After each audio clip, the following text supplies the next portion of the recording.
Wow, you get to be in that iHeart studio, sir. Look at you. Yeah, we're pretty excited. Yeah. My lovely wife to my left, you just can't see her, but that makes it a little more special.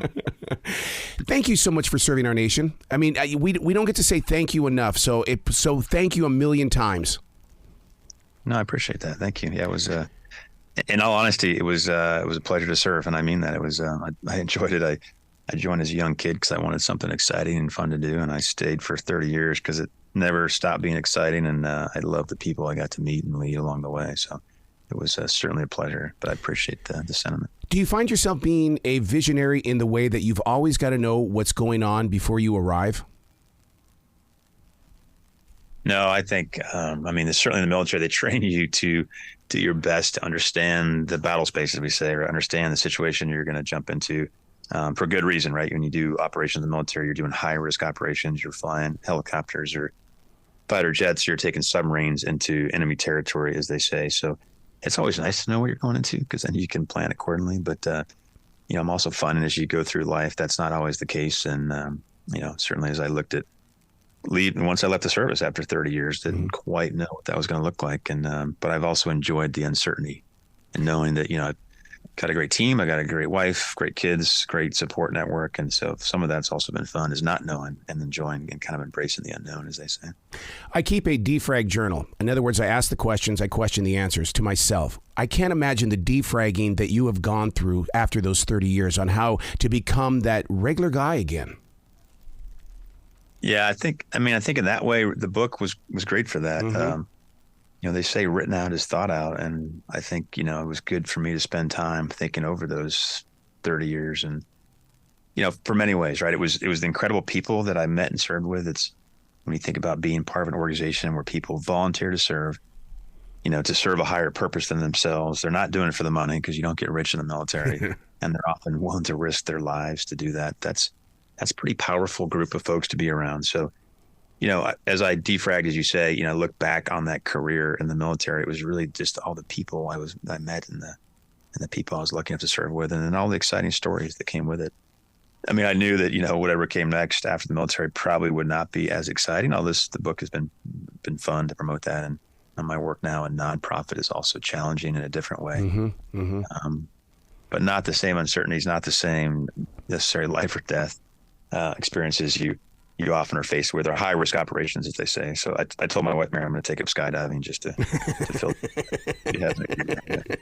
Do you take that because maybe there's a little sense of you that has an addiction to excitement? There's probably a little part of me. That's probably true.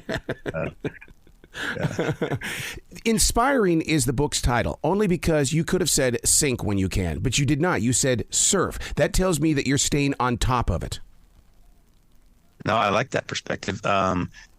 Yeah, I think, like maybe you can look at like life's a wave and it's just a matter of how you deal with it. Do you go under it? Do you go around it? Or you just try to ride it? And, knowing that, all good surfers know you fall on as many waves as you surf sometimes, depending on how big a wave you're jumping in front of. But when you do it right and you can enjoy it, and you're taking advantage of the big wave, the turmoil behind you, and you're kind of riding along comfortably, and you can make something otherwise seem violent peaceful and enjoyable, as they say. In putting the book together, did you have a special writing place? I'm an author, so I have to have my own zone. I have to be able to go into that place. I have my favorite writing instrument. The type of paper is so valuable to me. What did you go through? Yeah, so I tend to type because I can type and think faster than I do when I handwrite. I try to find a quiet place when I could. I think we went through a move through the process, and then we had a neighbor that started some construction, so that was really challenging. So sometimes would have a music on in the background with some, to kind of at a low roar, as they say, to kind of drown it out. And as you know, it comes in spurts, right? There's times when you feel like you could write the whole book, and there's times when you feel like you can barely get to the end of the sentence. So I figured as long as I put something on paper, as they say, and at least I was making progress. So not always as fast as I would like. Did you have to use any of your military discipline in order to stay focused? Because as a martial artist, I mean, there are many times I have to tap into that guy in order to get things done. Yeah, absolutely. I think, you can talk to my editor and stuff and folks I worked with that I was a stickler for timelines. And if they said they wanted something by a certain date or time, then I 99.9% of the time would always make that. And they often acted surprised And I recognized I didn't know any other way. If you told me I had a due date, then I had a due date. So I probably used some of that military training, I guess, in that regards, to stay on track and pace myself, as it were. I don't remember having to pull that many late all-nighters to make those timelines. But again, this is, sometimes writing, I think, is hard if you don't have the story in mind. But if anything, I had more stories than I had time to write. And that's just the nature of a 30-year career, to experience, all the things I did. So in many cases, it was a matter of what did I not want to write about, because, all the great stories. It's almost like, the thing that I love about the book Surf When You Can is the fact that, I guess maybe I'm one of the weird ones, but I didn't go chapter by chapter by chapter. I went by, Clydesdales. I'm going to go here because I'm going to learn a little bit about something that I don't know, but I'm going to hold on to it so I can create conversation. Yeah, and I think, I didn't.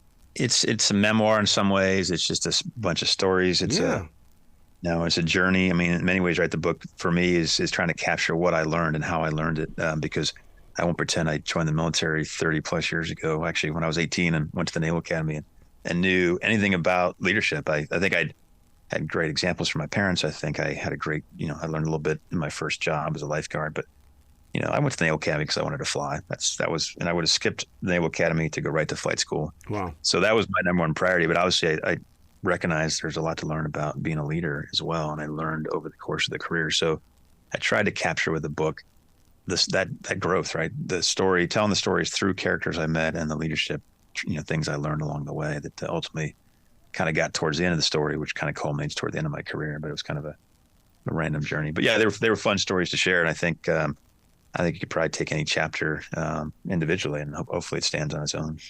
Leader to leader here question, because a lot of people don't understand that while we're leading, there's also voices in our head. How did you silence those voices when you had to lead people? Yeah, I mean, there's nothing's black and white, and you know that, and leaders and complex organizations or corporations know nothing is black and white. So, in the end of the day, I think you have to go easy on yourself, meaning that you're going to make the best decision you can with all the information you have. Ideally, you've sought out assistance and talked with folks that are your trusted confidants that you can bounce stuff off. I mean, I never felt like I was alone in any decision I even made. Nice. Even towards the end on the Roosevelt, I had a group around me, and we were talking about the best course of action we could take. So I think, as a leader, you're going to have those second thoughts and those voices in your head, as you say, but if you're not too hard on yourself, you seek counsel and you seek assistance where you can, and you don't try to make decisions by yourself. I think at the end of the day, you can make those decisions confidently that you're going to make the best decision possible given the situation, and that should, allow you to kind of move on. And then, very few decisions aren't reversible, meaning that if you make a decision and a couple months later, whether it's a corporation, you decide that the product line isn't working for you anymore, well, then go a different direction. But I think in some cases we overanalyze. We're so worried about, we're so risk averse. We're, fearful of failure, as they say, that we overanalyze to the point where we never make a decision. And that's probably even, that's worse than making a bad decision in some cases. Bad decision quickly is sometimes better than no decision at all, as long as you have the environment where you can adjust and learn from those mistakes. And the whole, fail fast mindset is applicable. Less so in the military, where you have high risk operations, but certainly true outside the military. So again, as a leader, I think you make the best decision you can. You get as much counsel as you can, and then you try to get some kind of feedback, so as soon as you can whether that worked or not. I would love to see your notes during those moments on the Roosevelt when you had to make a decision. The whole world was watching, and it's almost like you were our Superman without the cape, because we relied on what was his decision going to be, what was going to happen on the Roosevelt. Yeah, and I think that's important too. I had a pretty big team of really capable folks. I had a medical team on board. I had my trusted advisors within my staff. I had other senior leaders on the ship with me. So I never felt like I was alone in that decision. Although I think as a captain of a ship, you're ultimately accountable for the safety and well-being of everybody. So, you kind of have to own it. And then at the end of the day, it's why I sent the email, why I didn't try to get other signatures on the email.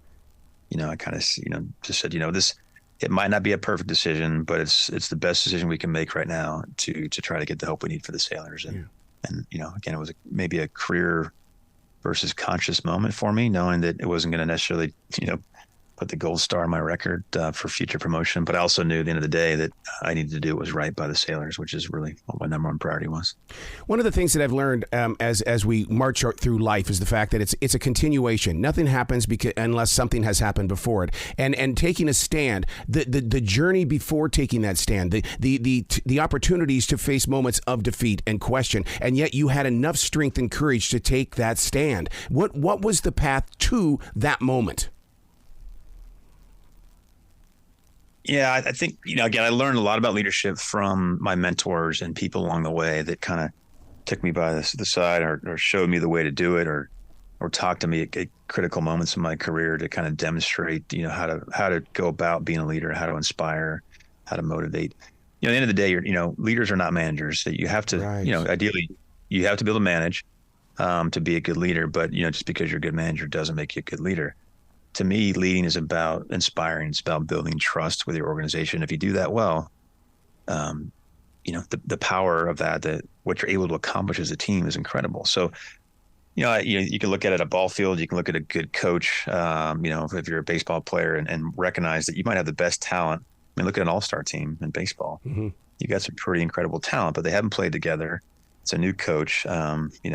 Arguably the World Series winning team can beat any all-star team because they played together, they've got that teamwork, and they've got that trust amongst them. So, as a leader, I learned that along the way. I saw that in action. I saw good ships and bad ships. I saw great squadrons and bad squadrons. And at the end of the day, what I noticed is that the organizations that worked well trusted one another. They worked well together. And it really came from the leadership that was in charge of that. So I tried to emulate that from like the best leaders that I knew. I tried to to build on that trust. I tried to build that camaraderie. I tried to make myself available so I could talk to anybody and had the open door policy where people could bring stuff to me because I wanted to hear from them as well.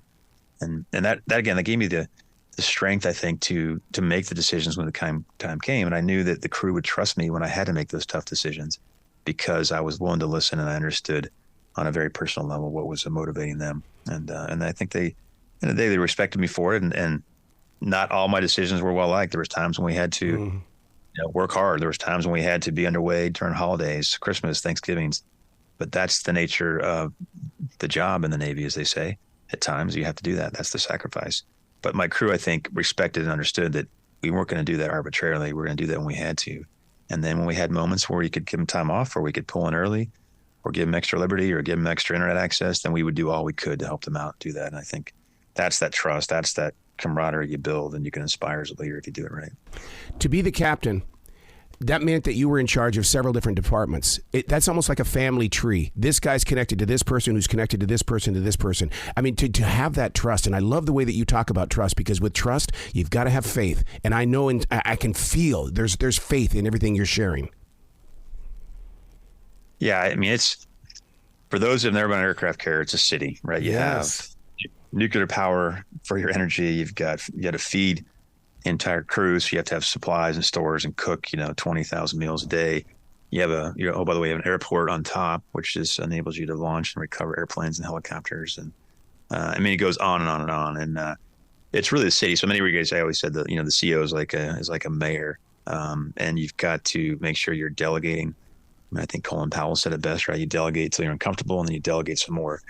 It's not, you're not just delegating like because you're shirking responsibility. You're delegating because you're trying to empower people to grow and be the leaders they can be.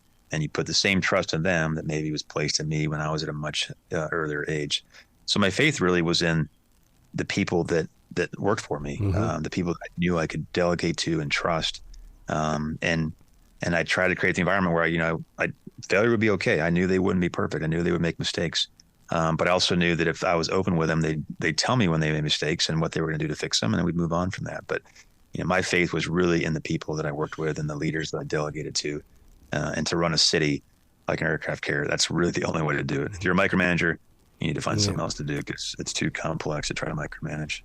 I love the idea of the empowerment because I always call it seeds popping. And because when you see somebody come out of that seed and they become greater leaders and greater people, I mean, that you there's no word. You can't put that in a book. It's only an experience.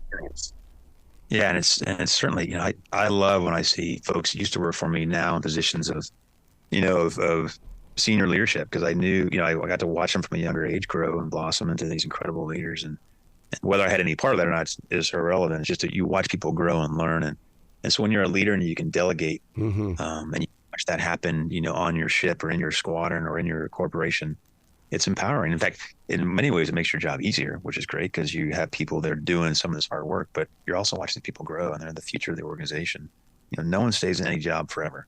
Yeah. Right. We all either die or move on or something. So if you really like the organization, I love the Navy, then you hope that you've trained and empowered folks so they're going to go on well after you've left the service or your company or whatever the case may be. And then they run. And I have no doubt that the folks that I was lucky enough to serve with and lead are doing amazing things out there right now. And I still keep in touch with them and get to go to the ceremonies when they take over command. And I couldn't be prouder of them.